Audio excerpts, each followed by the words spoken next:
Kansas সিটিতে বিশ্বকাপানো thriller সুইজারল্যান্ডকে 3-1 গোলে উড়িয়ে সেমিফাইনালে আর্জেন্টিনা, কিন্তু কাগজে কলমের এই স্কোরের পেছনে লুকিয়ে আছে ট্যাকটিক্যাল লড়াই। মেসিদের 4-1-3-2 ফরমেশনের সামনে সুইসরা যেভাবে বুক চিতিয়ে লড়াই করলো তা এক কথায় অবিশ্বাস্য।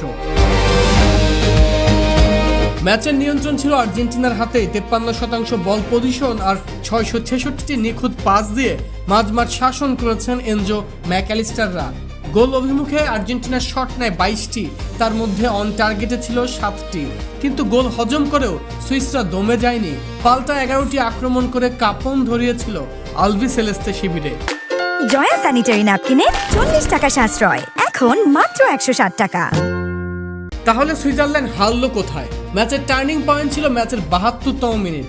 ব্রিল এমবোলোর সে লাল কার্ডে সুইসদের ম্যাচ থেকে ছিটকে দেন। 10 জনের দলের ওপর একের পর এক আক্রমণ করেও যখন নির্ধারিত সময় সুইস দুর্গ ভাঙা যাচ্ছিল না, ম্যাচ গড়ায় অতিরিক্ত সময়। ঠিক তখনই বাজিমাত করেন স্কালোনি। সুইসরা যখন ক্লান্ত তখন আর্জেন্টিনা ক্লান্তিহীন। ডাগআউট থেকে ট্যাকটিক্যাল লিড নেন স্কালোনি। 152তম মিনিটে সব সমালোচনার জবাব দিয়ে 25 গজ দূর থেকে হুলিয়ান আলভারেজের সেই রকেট গতির শট সুইস গোলরক্ষককে বোকা বানিয়ে বল যখন জালে জড়ালো তখনই নিশ্চিত হয়ে গেল ম্যাচের ভাগ্য। আর শেষ মুহূর্তে লাউতারোর ফিনিশিং তো ছিল কফিনের শেষ পেরেক।